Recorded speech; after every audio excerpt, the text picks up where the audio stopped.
ندیم اپنی بیوی کو بہت پیسے بھیجتا اور کہتا میری بچیوں کو ہر طرح کی سہولت مہیا کرو۔ فاطمہ نے بچیوں کو اچھے اسکول میں داخل کروا دیا تو اس کی دیورانی اس سے حسد کرنے لگی اور اس نے کسی بندے کو پیسے دے کر دبئی میں ندیم کو مروا دیا تاکہ فاطمہ اور اس کی بچیاں بھوکی مر جائیں۔ لیکن اس کی حیرت کی انتہا نہ رہی جب ہر مہینے اسے ندیم کے نام پر پیسے آتے رہے تو اس نے شور مچا دیا کہ ندیم مر گیا ہے اور فاطمہ کا کوئی عاشق اسے پیسے بھیجتا ہے اور اسے گھر سے نکلوا دیا کہ تبھی اگلی صبح دیورانی کی آنکھیں پھٹی رہ گئیں جب باہر ندیم نے بیرون ملک سے ایک لمبی رقم کا ڈرافٹ بھیجا تھا۔ نوٹوں کو ہاتھ میں لے کر گھر کا ہر فرد ہی حیرت بھری نظروں سے دیکھ رہا تھا۔ غربت سے لڑتے اس خاندان کے لیے نوٹوں کی یہ بڑی بڑی گڈیاں کسی خزانے سے کم نہیں تھی۔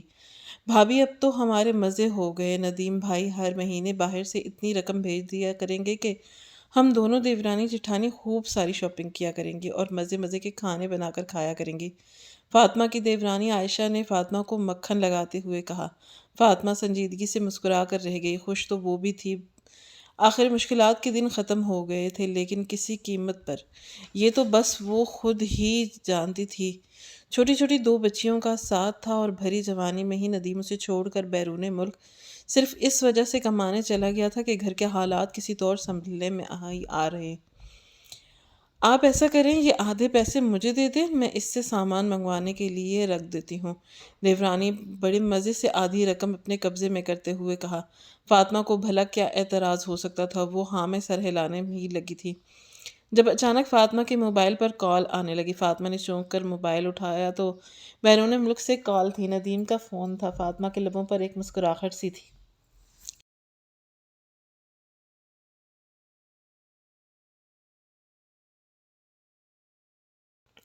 فاطمہ کے لبوں پر ایک مسکراہٹ سی دوڑ گئی۔ بھابھی اٹھائیں نا کال اور بھائی کو بتائیں کہ ہم نے گھر کی تعمیر کروانا ہے، اگلے مہینے زیادہ پیسے بھیجیں، دیورانی نے لاڑ سے کہا تو فاطمہ نے کال ریسیو کر لی۔ دوسری جانب ندیم نے سب کا حال احوال پوچھا، سبھی اشتیاق سے آس پاس جمع ہو گئے۔ فاطمہ مسکراتے ہوئے ندیم کو سب کی خیریت دریافت بتانے لگی۔ میں نے کچھ اضافی پیسے بھجوائے ہیں، ضرورت کا سامان لینے کے بعد دونوں بچیوں کو کسی اچھے اسکول میں داخل کروانا۔ یہاں پر کام کرنا بہت مشکل ہے، میں زیادہ عرصہ یہاں نہیں رہ سکتا، اس لیے میں چاہتا ہوں کہ ہماری بچیوں کا اچھا مستقبل بن جائے۔ میں ہر مہینے اس کی اسکول کی فیس باقاعدگی سے بھیجتا رہوں گا، بس تم غفلت مت برتنا، اپنے خرچے کم کرنا پڑے تو وہ بھی کم کر دو۔ ندیم کی بات پر فاطمہ چند لمحے کے لیے چپ سی ہو گئی۔ لاؤڈ اسپیکر آن تھا، سبھی یہ باتیں سن رہے تھے۔ دیورانی کا منہ واضح طور پر بن گیا۔ لو، ہم اپنا بھلا سوچ رہے ہیں، ادھر تو ندیم بھائی پوری پلاننگ کر کے بیٹھے ہیں۔ اس نے پٹخنے والے انداز میں سارے پیسے فاطمہ کے سامنے پھینکے اور اٹھ کر اپنے کمرے میں چلی گئی۔ اس کے پیچھے اس کا شوہر بھی ایک نفرت بھری نگاہ فاطمہ پر ڈالتا اندر چلا گیا۔ فاطمہ اپنی جگہ پر چور سی بن کر رہ گئی، مگر اندر سے چاہتی تو وہ بھی یہی تھی۔ دونوں بیٹیاں اسکول جانے کی عمروں میں تھی، لیکن فی الحال ان کی تعلیم پر کچھ خرچ نہ کیا گیا تھا۔ ندیم کا پرزور اصرار تھا، اس لیے فاطمہ مانتے ہی بنی اور اگلی صبح جا کر ہی دونوں بچیوں کو شہر کے بہترین اسکول میں داخل کروا آئی۔ ایڈوانسز کے نام پر اچھی خاصی رقم چاہیے تھی۔ فاطمہ نے ندیم کے بھیجے ہوئے آدھے سے زیادہ پیسے اسکول میں جمع کروا دیے۔ دیورانی نے تو اس سے بول چال ہی بند کر دی تھی۔ دیور بھی آتے جاتے اسے تانے مارتا رہتا، مگر فاطمہ نے اپنے کان بند کر لیے تھے۔ اس روز فاطمہ بچیوں کو لینے اسکول گئی، واپسی پر اسے ٹریفک کی وجہ سے تھوڑی سی دیر ہو گئی۔ تھکی ہاری جب گھر وقت پر وہ گھر پر آئی تو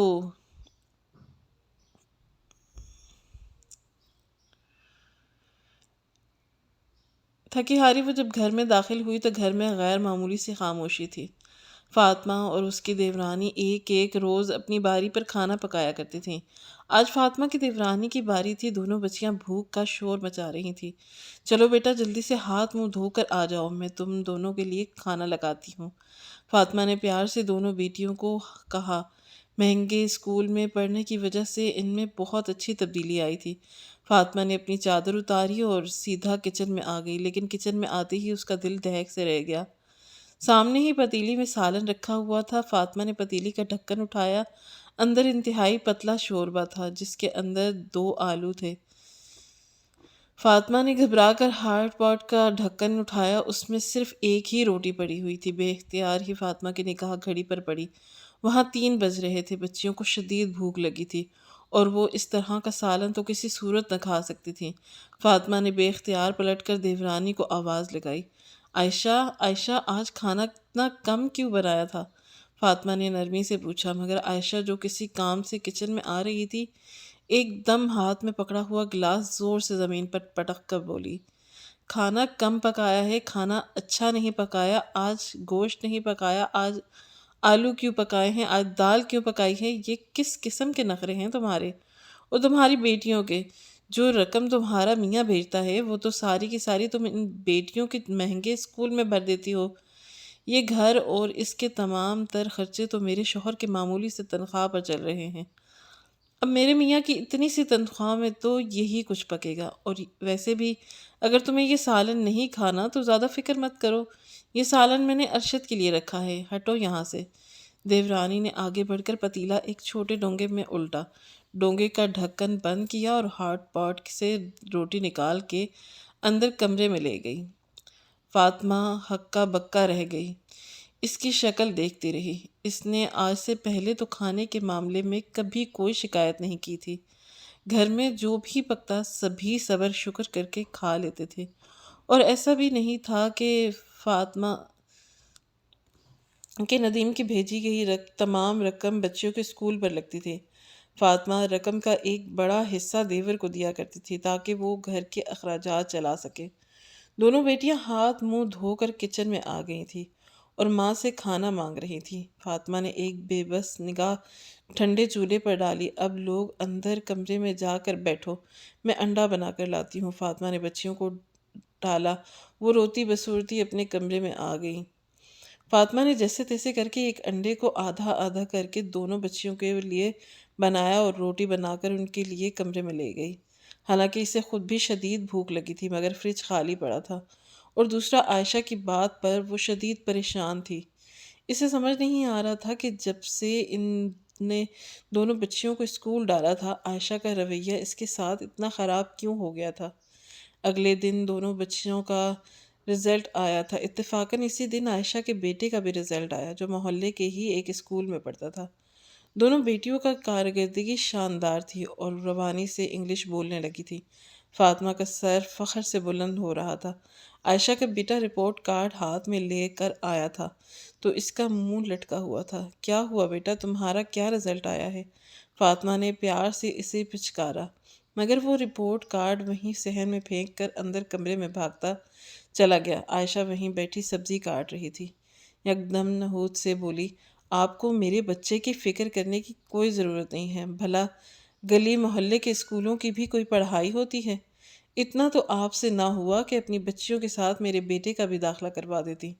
بڑی آئیں اب ہماری ہمدردی جتانے والی۔ عائشہ کی نفرت بھری آواز پر فاطمہ دنگ رہ گئی تھی۔ تو یہ بات تھی جو اندر ہی اندر عائشہ کو اس سے بدظن کر رہی تھی۔ فاطمہ نے رقم کا حساب لگایا تو ندیم کے بھیجے ہوئے پیسوں میں کسی بھی طرح ایک اور بچے کی تعلیم کا خرچ اٹھانا ناممکن تھا۔ اس صورت میں جبکہ دیور ارشد گھریلو اخراجات کے لیے بھی فاطمہ سے ایک بڑی رقم لیا کرتا تھا، اگر فاطمہ اس رقم میں تھوڑی بہت بھی کمی کرتی تو وہ چیخنا چلانا شروع کر دیتا۔ بھابھی، سارے پیسے آپ کو اپنے پیٹ پر باندھنے کی پڑی ہے۔ مجھے گیس کا بل بھرنا ہوتا ہے، بجلی کا بل بھرنا ہوتا ہے، ہر آئے گئے کو دیکھنا ہوتا ہے، گھر کا سارا خرچہ میں اٹھاتا ہوں۔ آپ اور آپ کا میاں تو صرف عیاشی کر رہے ہیں، عیاشی۔ اس قدر چلانے لگتا کہ فاطمہ گھبرا کر رقم کے ہاتھ میں ڈال دیتی۔ ندیم کو وہ کچھ نہ بتا سکتی تھی کیونکہ وہ پردیس میں بیٹھا بلا وجہ پریشان ہوتا۔ فاطمہ نے کئی بار کوشش کی کہ وہ عائشہ اور ارشد کی بدزبانی کے متعلق اسے بتا دے، لیکن اس کی ہمت نہ پڑی۔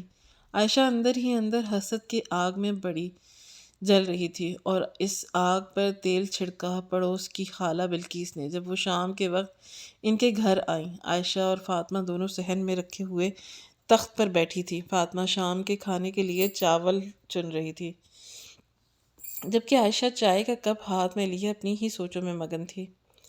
خالہ دروازے سے اندر داخل ہوئی تھی۔ انہوں نے بلند آواز میں سلام کیا، عائشہ نے انہیں دیکھ کر ناگواری سے منہ بنا لیا۔ اب بڑی بی کے لیے اٹھ کر چائے بنانی پڑے گی۔ میں بھی نہیں اٹھ رہی، اس نے ڈھیٹ ہوتے ہوئے وہیں دیوار کے ساتھ ٹیک لگا لی، جبکہ فاطمہ نے خوش دلی سے خالہ کا استقبال کیا۔ ارے کیسی ہو بیٹی، سناؤ تمہارا شوہر کیسا ہے؟ اور وہ دونوں تمہاری چھوٹی بیٹیاں ماشاء اللہ اتنی پیاری انگریزی بولتی ہیں، سنا ہے شہر کے بڑے مہنگے اسکول میں ڈالا ہے تم نے انہیں؟ خالہ بلقیس نے آگے ہو کر پوچھا۔ فاطمہ مسکرا دی۔ جی ہاں، ندیم نے کہا تھا کہ بچیوں کی تعلیم پر خصوصی توجہ دینی ہے اور انہیں ہر طرح کی سہولت دینی ہے، آخر وہ پردیس انہی کے لیے تو کمانے گئے ہیں۔ فاطمہ کی بات پر خالہ بلقیس زور زور سے سر ہلانے لگی۔ ارے ہاں ہاں بھائی، میں تو تمہاری دور اندیشی کے ہمیشہ سے قائل ہوں، تم بڑی ہی سمجھدار لڑکی ہو، لیکن بس میری بہو کو دیکھ لو، آج تمہارے پاس اسی سلسلے میں بات کرنے آئی تھی۔ خالہ بلقیس نے چہرے پر فکر مندی سجاتے ہوئے کہا۔ فاطمہ چونک سی گئی، عائشہ بھی سیدھی ہو کر بیٹھ گئی تھی۔ کیا ہوا خالہ، کیا ہوا ہے آپ کی بہو کو؟ فاطمہ نے پوچھا تو خالہ بولی، بس مجھے تم سے مشورہ چاہیے بیٹا کہ میں بہو کو کس طرح سے قابو کروں، دن بدن میرے بیٹے کے حواسوں پر سوار ہوتی جا رہی ہے۔ پہلے وہ جو اماں جی کرتا تھا، اب تو میری طرف سے دیکھنا بھی گوارا نہیں کرتا، ہر وقت اس چھمک چھلوں کو موٹر سائیکل پر بٹھا کر گھماتا رہتا ہے۔ عائشہ یک دم چمک کر بولی، ارے میں بتاتی ہوں ایسی لڑکیوں کو کیسے قابو میں کیا جاتا ہے، میری بھابھی بالکل ایسی ہی تھی، میں نے بھی اس کو ایک دم سیدھا کر دیا۔ میرا مشورہ تو یہ ہے کہ ابھی عائشہ نے اتنا ہی کہا تھا کہ خالہ بلقیس نے ناگواری سے اپنا ہاتھ اٹھا کر کہا، اے بی بی تم تو چپ ہی کرو، اپنا گھر تو تم سے چلایا نہیں جاتا، میں فاطمہ سے مشورہ مانگنے آئی ہوں، یہ بڑی سمجھدار لڑکی ہے، یقیناً یہ مجھے کوئی کام کا مشورہ دے گی، تم جاؤ میرے لیے چائے بنا کر لاؤ۔ خالہ نے عائشہ کو حکم دیا۔ وہ شدید شرمندگی سے چپ ہو گئی، اس کا چہرہ سرخ پڑ گیا تھا۔ فاطمہ نے بھی ایک نظر اسے دیکھا، اسے بھی برا لگا تھا، مگر وہ یوں خالہ بلقیس کو ٹوک نہیں سکتی تھی۔ عائشہ نے حسد بھری ایک نگاہ فاطمہ پر ڈالی۔ ہاں جی، ان کے کانوں میں سونے کی ایوزیں چمک رہے ہیں، سارا کمال پیسے کا ہے، اس کا میاں باہر کی کمائی بھیجتا ہے نا، جبھی اس بیکار عورت کی بھی ہر کوئی عزت کرتا ہے، حالانکہ نہ اس کی کوئی حیثیت ہے اور نہ ہی کوئی اوقات۔ عائشہ نے جل کر سوچا اور پیر پٹکتے ہوئے وہاں سے اٹھ گئی، مگر اسے سکون نہ آیا۔ وہ آدھی رات تک جلے پیر کی بلی کی طرح پورے گھر میں چکراتی رہی۔ آج اسی فاطمہ سے عجیب طرح کا حسد محسوس ہو رہا تھا۔ وہ صاف دیکھ رہی تھی کہ محلہ تو کیا، خاندان بھر میں بھی اب فاطمہ کو زیادہ اہمیت دی جانے لگی تھی، ہر کوئی اپنی دعوت اور اپنے گھر میں اسے بلاتے ہوئے خوشی محسوس کرتا، جبکہ عائشہ کو واضح انداز میں نظر انداز کیا جاتا۔ یہ سب کچھ نہیں صرف ندیم کی کمائی کی وجہ سے تھا۔ کیا ہوا اگر ندیم بھائی ہی نہ رہے تو؟ نہ وہ زندہ ہوں گے اور نہ ہی وہ فاطمہ کے لیے پیسے بھیجا کریں گے، اور نہ ہی اس کی زندگی ایسی پرسکون رہے گی۔ اچانک عائشہ کے ذہن میں یہ خیال آیا، وہ چلتے چلتے رک سی گئی۔ خیال تو بہت اچھا تھا، اس کے نے دل ہی دل میں منظر سوچا، جب فاطمہ بری طرح سے ندیم کے مرنے پر آنسو بہا رہی ہوگی، اس کی دونوں بچیوں کو فیس نہ دینے پر اسکول سے نکال دیا گیا ہوگا، محلے والے اور خاندان والے اسے طرح طرح کی دھتکاریں گے اور وہ بھیک کی طرح عائشہ سے 2 وقت کی روٹی مانگ رہی ہوگی۔ بے اختیار عائشہ کے چہرے پر سرشاری سے پھیل گئی۔ یہی سب تو وہ چاہتی تھی، لیکن آخر ایسا کیسے ممکن تھا؟ خیال تو اس کے ذہن میں آ گیا تھا، لیکن اب اس کو پورا کس طرح کیا جائے؟ نہ جانے وہ کتنی دیر تک سوچتی رہی، صبح ہونے تک وہ فیصلہ کر چکی تھی۔ اس کا ایک خالہ زاد دبئی میں رہا کرتا تھا، وہ خوب مالدار آدمی تھا، سب لوگوں نے اس سے قطعی تعلق کر رکھا تھا کیونکہ وہ چھٹا ہوا بدمعاش تھا۔ دبئی میں بھی وہ غیر قانونی کام کر کے ہی مال بنایا کرتا تھا۔ ایک وقت میں وہ عائشہ کو پسند کرتا تھا اور اس سے شادی کا خیر خواہ بھی تھا۔ عائشہ جانتی تھی کہ اب بھی اگر وہ اس سے کوئی ڈیمانڈ کرے گی تو وہ انکار نہیں کرے گا۔ اگلے دن وہ صبح جاگی تو بڑی بے چینی تھی۔ اس نے کسی نہ کسی طرح اپنے اس دبئی والے کزن کا نمبر حاصل کر لیا تھا۔ ارشد کام پر گیا اور فاطمہ گھر کے کاموں میں مشغول تھی، تو وہ جلدی سے اپنا موبائل اٹھا کر اوپر چھت پر چلی آئی۔ اوپر آتے ہی اس نے اپنے کزن فیروز کو فون ملا دیا۔ فیروز اس کی آواز سن کر چونک گیا۔ عائشہ نے میٹھے لہجے میں اس سے اپنی پرانی محبت کا واسطہ دیا تو فیروز جیسے سر کے بل اس کا ہر حکم ماننے پر تیار ہو گیا۔ عائشہ نے صفاقی کی انتہا کرتے ہوئے فیروز کو کہا کہ میں چاہتی ہوں کہ میرا جیٹھ ندیم جو دبئی میں رہتا ہے تم اسے ڈھونڈو اور جان سے مار دو۔ اس نے ایک زمانے میں مجھ پر بری نگاہ رکھی تھی اور اب بھی وہ مجھے فون پر دھمکیاں دیتا رہتا ہے کہ جلد میرا گھر برباد کر دے گا۔ جب تک وہ مرے گا نہیں میری زندگی پرسکون نہیں ہو سکتی۔ عائشہ نے جھوٹ موٹ کے آنسو بہاتے ہوئے کہا۔ دوسری جانب عقل کا اندھا فیروز غصے میں بھبر گیا تھا۔ مجھے صرف اس کی تصویر بھیجو، میں آج رات ہی اس کا کام تمام کر دوں گا۔ فیروز کے پوچھنے پر عائشہ نے مسکراتے ہوئے ندیم کی تصویر اسے بھیج دی تھی۔ وہ مطمئن تھی، جانتی تھی کہ فیروز نے جو کہا ہے وہ ضرور کرے گا۔ وہ کچھ دیر تک فون ہاتھ میں لیے بے تابی سے ٹہلتی رہی۔ فیروز نے تصویر دیکھتے ہی اوکے کا پیغام بھیج دیا تھا اور کہا تھا کہ وہ رات کا انتظار کرے، وہ رات میں اسے ندیم کے مرنے کا ثبوت بھیج دے گا۔ عائشہ گنگناتے ہوئے سیڑھیاں اتر کر نیچے آئی۔ نیچے فاطمہ بازار سے کچھ کپڑے لے کر آئی تھی۔ عائشہ مسکراتے ہوئے اس کے پاس آ بیٹھی۔ فاطمہ نے جو اتنے عرصے بعد عائشہ کو یوں خوش دلی سے اپنے پاس بیٹھے دیکھا تو بہت خوش ہوئی۔ یہ دیکھو عائشہ، یہ والا جوڑا میں تمہارے لیے لے کر آئی ہوں، یہ رنگ تم پر بہت اچھا لگے گا۔ فاطمہ نے محبت سے جوڑا اس کی جانب بڑھایا۔ عائشہ نے مسکراتے ہوئے جوڑا اس سے لے لیا اور دل ہی دل میں سوچنے لگی کہ بس چند ہی دنوں کی بات ہے، بیرون ملک سے آنے والی لمبی لمبی رقمیں تو اب ختم ہی سمجھو۔ جوڑا لے کر وہ سیدھے اپنے کمرے میں چلی گئی۔ اب وہ رات کا انتظار کر رہی تھی۔ دن شام میں بدلا اور شام رات کی تاریکی میں بدل گئی۔ عائشہ کی بیتابی عروج پر تھی۔ موبائل اس نے مسلسل اپنے ہاتھ میں رکھا ہوا۔ رات 12 بجے کے قریب اس کا فون بجا تو وہ اچھل پڑی۔ جلدی سے اس نے فون آن کر کے کان سے لگایا اور آہستگی سے کمرے سے باہر نکل آئی۔ دوسری جانب فیروز تھا جو بھولی ہوئی سانسوں میں اسے بتا رہا تھا کہ اس نے عائشہ سے کیا ہوا وعدہ پورا کر دیا۔ عائشہ کا دل خوشی کے مارے اچھل کر خلق میں آ گیا۔ اسے یقین نہیں آ رہا تھا کہ جو کچھ اس نے سوچا ہے وہ سچ ہو گیا ہے۔ اب عائشہ اور اس کے دونوں بیٹیاں ان کے رحم و کرم پر ہوں گی۔ میں ان دونوں کو تڑپا تڑپا کر ماروں گی اور وہ ایک وقت کی روٹی بھی نہیں دیا کروں گی۔ عائشہ نے دل ہی دل میں سوچا اور خوشی سے بے قابو ہوتے ہوئے واپس اپنے کمرے میں آ گئی۔ اب وہ مطمئن تھی۔ 2 روز بعد پہلی تاریخ تھی۔ پہلی کو ہی ندیم رقم بھیجا کرتا تھا۔ بھابی پیسے آئیں تو سب سے پہلے مجھے بجلی کے بل کے دے دیجیے گا، ارشد نے فاطمہ سے کہا تو وہ مسکرا دی۔ ہاں ہاں کیوں نہیں، کل پیسے آ جائیں گے، میں تمہیں دے دوں گی۔ فاطمہ کی بات سن کر عائشہ دل میں ہنس پڑی۔ اب کہیں سے پیسے نہیں آنے والے، بی بی بھوکی مرو گی تم۔ 2 دن گزر گئے۔ عائشہ مطمئن تھی لیکن اس کی حیرت کی انتہا نہ رہی جب ٹھیک 2 دن بعد فاطمہ کے نام پر اتنی ہی رقم کا ڈرافٹ موصول ہوا جتنا نسیم اسے بھیجا کرتا تھا۔ عائشہ پھٹی پھٹی نگاہوں سے فاطمہ کے ہاتھ میں موجود رقم کی گڈیاں دیکھ رہی تھی جو وہ ابھی بینک سے نکلوا کر لائی تھی۔ یہ کیسے ممکن ہے؟ اس کے لبوں سے سرسراتے ہوئے نکلا۔ فاطمہ چونک گئی۔ تم نے کچھ کہا عائشہ؟ اس نے پوچھا، مگر عائشہ سڑپٹا سی گئی۔ اسے یقین نہیں آ رہا تھا کہ فیروز نے اسے جھوٹ بولا تھا، لیکن ایسا تو ممکن نہیں تھا۔ فیروز نے خود کہا تھا کہ ندیم مر چکا ہے۔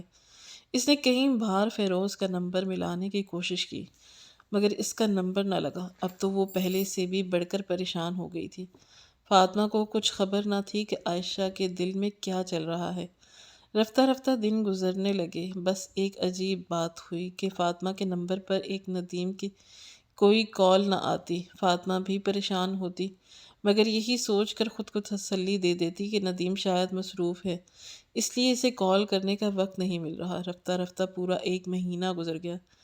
1 ماہ بعد ٹھیک پہلی تاریخ کو فاطمہ کو پھر سے رقم موصول ہو گئی لیکن ندیم کا فون نہ آنا تھا نہ آیا۔ 3 مہینے اسی طرح سے گزر گئے۔ فاطمہ کے حالات بہت بہترین ہو گئے تھے اور وہ اب ندیم کے بارے میں بھی زیادہ بات نہیں کرتی تھی۔ عائشہ جلے پیر کی بلی کی مانند گھومتی رہتی مگر اب اس کی برداشت ختم ہو گئی تھی۔ یہ معاملہ حل کرنا ضروری تھا۔ اس روز بھی فاطمہ بینک سے پیسے نکلوا کر آئی۔ مجھے سونے کی کچھ زیورات بنوانے ہیں، میں شام میں جیولر کے پاس جاؤں گی۔ ارشد تم مجھے لے جانا، فاطمہ نے کہا تو اچانک عائشہ نے چائے کا کپ زمین پر پٹکا اور بھپری کس خوشی میں سونے کے زیورات بنائے جا رہے ہیں؟ پچھلے 3 مہینے سے آپ کے شوہر نے آپ کو ایک فون کال تک نہیں کی، نہ انہوں نے کوئی خط لکھا اور نہ ہی اس کی خیریت کوئی اطلاع آئی۔ صاف ظاہر ہے کہ دبئی میں ان کا انتقال ہو چکا ہے اور مر چکے ہیں، اور آپ اتنی بے شرم عورت ہیں کہ شوہر کے مرنے کے باوجود زیورات بنوا رہی ہیں۔ کہاں سے آ رہے ہیں یہ سارے پیسے؟ اور کیوں اتنی خوش ہیں آپ؟ کیا آپ کو کوئی چھپا ہوا عاشق تو نہیں جو دبئی میں بیٹھا ہے اور آپ کے نام پر لمبی لمبی رقمیں بھیج رہا ہے؟ عائشہ نے چلا چلا کر فاطمہ کا ہکا بکا رہ گئی، مگر دیور نے بھی چونک کر فاطمہ کو دیکھا۔ عائشہ کہہ تو ٹھیک رہی ہے، 3 مہینے ہو گئے ندیم بھائی کا کوئی اتا پتہ نہیں۔ پہلے وہ ہر مہینے مجھے بھی فون کیا کرتے تھے، لیکن اب تو ان کا نمبر مسلسل بند آتا ہے۔ تو پھر آپ کو پیسے کون بھیجتا ہے؟ ارشد کا لہجہ ہی بدل گیا تھا۔ فاطمہ ہکا بکا رہ گئی ہوگی، ندیم مصروف ہوں گے اس لیے مجھے فون نہیں کیا ہوگا۔ فاطمہ نے صفائی دینے کی کوشش کی، مگر عائشہ نے چلا چلا کر آسمان سر پر اٹھا لیا۔ یقیناً یہ بدکردار عورت ہے، اس نے یہاں سے بھیجتے ہوئے ندیم بھائی کو جان سے ماروا دیا، اور وہاں اس کا کوئی عاشق بیٹھا ہے جو اس کے نام پر پیسے بھیجتا رہتا ہے۔ واہ بھئی واہ، یہاں تو شوہر ہی ضروریات پوری نہیں کرتے اور ایک یہ میڈم ہے باہر کے ملک سے عاشق رقمیں بھیج رہے ہیں ان کے لیے۔ عائشہ نے آسمان سر پر اٹھائے رکھا تھا۔ ارشد بھی تنگ آ کر اٹھ کھڑا ہوا۔ بس کر دیں بھابی، میں بھی کوئی چھوٹا بچہ نہیں ہوں جسے آپ بے وقوف بنا رہی ہیں۔ میں اپنے ذرائع سے پتہ کروا لیتا ہوں کہ ندیم بھائی زندہ ہیں یا نہیں۔ وہ گھر سے باہر نکلتا چلا گیا۔ فاطمہ وہیں بیٹھے کی بیٹھی رہ گئی۔ شام تک ارشد نے نہ جانے کس کس سے رابطہ کیا، لیکن جب رات کے وقت وہ گھر واپس آیا تو غصے میں لال ہو رہا تھا۔ اٹھاؤ سامان اور نکل جاؤ میرے گھر سے، بدکردار عورت۔ میرا بھائی تو 3 مہینے پہلے ہی دبئی میں مارا جا چکا ہے۔ تمہیں یہ رقم بھیجنے والا کون ہے؟ ارشد کی بات پر عائشہ بھی کمرے سے نکل آئی۔ دیکھا، میں نہ کہتی تھی، یہ عورت ہی بدکردار حرام کی کمائی سے خود بھی رہ رہی ہے اور ہمیں بھی دوزخ کا ایندھن بنا رہی ہے۔ توبہ توبہ، مجھے تو ایسے پیسوں کی ضرورت ہی نہیں۔ عائشہ نے کانوں کو ہاتھ لگایا اور دیور سے غصے سے پاگل ہو رہا تھا۔ اس نے فاطمہ کو بازو سے پکڑا اور دونوں بیٹیوں سمیت گھر سے باہر نکال کر کھڑا کر دیا۔ عائشہ بے حد خوش تھی، آج اس کی برسوں پرانی خواہش پوری ہو گئی تھی۔ فاطمہ نامی کانٹا اس کی زندگی سے نکل چکا تھا، 3 مہینے کے بعد ہی صحیح، لیکن بالآخر وہ اپنے مقصد میں کامیاب ہو گئی تھی۔ اب فاطمہ اور اس کی بیٹیاں سڑکوں پر رلتی رہیں گی اور انہیں کھانے کو بھی کچھ نہیں ملے گا۔ اس سوچ نے عائشہ کے اندر ایک خوشی بھر دی تھی۔ مطمئن ہو کر اندر کمرے میں جا کر لیٹ گئی۔ باہر فاطمہ زور زور سے دروازہ پیٹتے ہوئے رحم کی بھیک مانگ رہی تھی، مگر عائشہ نے کان لپیٹ لیے۔ صبح ہونے تک خود ہی کہیں چلی جائے گی، میں تو بالکل دروازہ نہیں کھولوں گی۔ اس نے پکا ارادہ کیا اور آنکھیں بند کر لی۔ اگلی صبح کا اجالا نمودار ہوا۔ عائشہ جاگ کر کمرے سے نکلی تو باہر سے آنے والی آوازیں بھی تھم چکی تھیں۔ عائشہ مسکرا دی۔ یقیناً رات کہیں چلی گئی ہوگی، اب یہ پورا گھر میرا ہے، عائشہ نے خود کلامی کے انداز میں کہا۔ اچانک ہی اسے گھر کے باہر ایک کچھ آہٹ محسوس ہوئی۔ صبح صبح کون آ گیا؟ عائشہ نے سوچا اور آگے بڑھ کر دروازہ کھول دیا، لیکن دروازہ کھولتے ہی جو منظر اسے نظر آیا اس نے ان کے قدموں تلے سے زمین نکال دی۔ کھلے دروازے کے دائیں طرف فاطمہ زمین پر بیٹھی تھی۔ اس نے اپنے دونوں بچیوں کو اپنے ساتھ لپٹا رکھا تھا، شاید وہ رات سے کہیں گئی نہیں تھی۔ گھٹنوں میں منہ دیے بیٹھی تھی، مگر حیران ہونے کی وجہ فاطمہ نہیں بلکہ وہ ندیم تھا جو شاید ابھی ابھی سامنے کھڑی ٹیکسی سے نیچے اترا تھا۔ اس کے ہاتھ میں اس کا سامان تھا اور وہ حیرت بھری نگاہوں سے دروازے کے سامنے بیٹھی فاطمہ کو دیکھ رہا تھا۔ تم یہاں کیا کر رہی ہو؟ اتنی صبح گھر سے باہر کیوں بیٹھی ہو؟ فاطمہ نے سر اٹھا کر دیکھا۔ ندیم سے پوچھ رہا تھا۔ ندیم ششد رہ گیا۔ فاطمہ کی حالت بری ہو چکی تھی، دونوں بیٹیاں بھی سردی کے مارے تھر تھر کانپ رہی تھی۔ ابو، چچا اور چچی نے کل رات کو امی اور ہمیں گھر سے باہر نکال دیا۔ بڑی بیٹی روتے ہوئے باپ سے لپٹ گئی تھی۔ ندیم نے جھٹکا کھا کر عائشہ کی جانب دیکھا جو خود پھٹی پھٹی نگاہوں سے یہ سارا منظر دیکھ رہی تھی۔ ندیم زندہ ہو کر کیسے واپس آ گیا تھا یہ تو ناممکن تھا، مگر ندیم کا پارا چڑھ چکا تھا۔ تم لوگوں کی ہمت کیسے ہوئی میری غیر موجودگی میں میری بیوی کو نکالنے کی؟ 3 مہینے تک اگر میں نے اس کی کوئی خبر نہ لی ہوتی تو اس کا یہ مطلب تو نہیں تھا کہ اس کا کوئی وارث نہیں ہے۔ سخت لہجے میں کہتا ہوا وہ ہاتھ سے پکڑ کر فاطمہ کو گھر سے اندر لے آیا۔ اندر سے آنکھیں ملتا ہوا ارشد بھی باہر نکل آیا۔ اس نے بھی جو زندہ سلامت ندیم اپنے سامنے کھڑا دیکھا تو حیران رہ گیا۔ یہ کیسے ممکن ہے؟ میں نے تو ہر جگہ پتہ کروا لیا تھا۔ سب کے کہنے کے مطابق آپ کی موت واقع ہو چکی تھی، آپ زندہ کیسے ہیں؟ ارشد کے منہ سے بے ساختہ نکلا۔ ندیم نے ایک طنزیہ ہنس کر، اچھا تو تم لوگ میری موت کی خبر کی سچ مان بیٹھے ہو اور میری بیوی اور بیٹیوں کو گھر سے نکال دیا ہے۔ میں وہاں پر ایک قانونی مشکل میں پھنس گیا تھا جس کی وجہ سے میں 3 مہینے تک فاطمہ کے ساتھ رابطہ نہیں کر سکا۔ 3 مہینے پہلے مجھ پر کسی نے قاتلانہ حملہ کیا تھا۔ اس نے مجھے اپنی طرف سے تو جان سے ہی مار دیا تھا، لیکن میری قسمت اچھی تھی کہ جیسے ہی وہ گھر سے باہر نکلا مجھے ہوش آ گیا اور میں نے پولیس کو فون کر دیا۔ مجھے قتل کرنے والا تو اگلی صبح ہی پکڑا گیا تھا، مگر چونکہ میں غیر مقامی تھا اس لیے اسی دوران مجھے کئی دفعہ عدالت اور پولیس اسٹیشن جاتے رہنا پڑا۔ میں ان سارے معاملات کو تم لوگوں سے دور رکھنا چاہتا تھا، اس لیے میں نے ان 3 ماہ میں تم لوگوں سے کوئی رابطہ نہیں کیا۔ ندیم نے اپنی بات سنجیدگی سے مکمل کی۔ فاطمہ نے بے اختیار سر اٹھا کر آسمان کی جانب دیکھا۔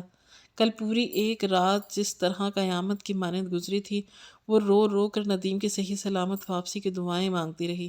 شاید یہ اس کی دعاؤں کی قبولیت ہی تھی کہ صبح سویرے اس کا سر کا سائباں واپس لوٹ آیا تھا۔ فاطمہ بے اختیار پھوٹ پھوٹ کر رونے لگی۔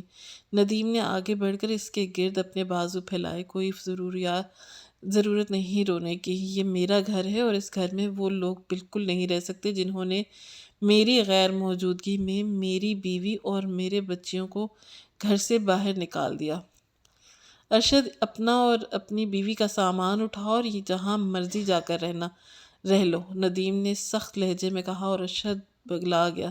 عائشہ بھی شرم سے پانی پانی ہو رہی تھی۔ اس کا کیا سب الٹا پڑ گیا تھا؟ اس نے فاطمہ اور ندیم دونوں کی منت سماجت کی، جانتی تھی کہ ارشد کی تنخواہ میں اس کا گزارا ناممکن ہے، مگر ندیم نے سختی سے فیصلہ کر لیا تھا۔ اس نے عائشہ اور ارشد کو سامان سمیت گھر سے نکال کر ہی دم لیا۔ عائشہ جب فاطمہ کو ذلیل اور رسوا کرنے کے خواب دیکھ رہی تھی، اب خود کرائے کے مکان میں رہنے اور گھٹ گھٹ کر زندگی گزارنے پر مجبور ہو گئی تھی۔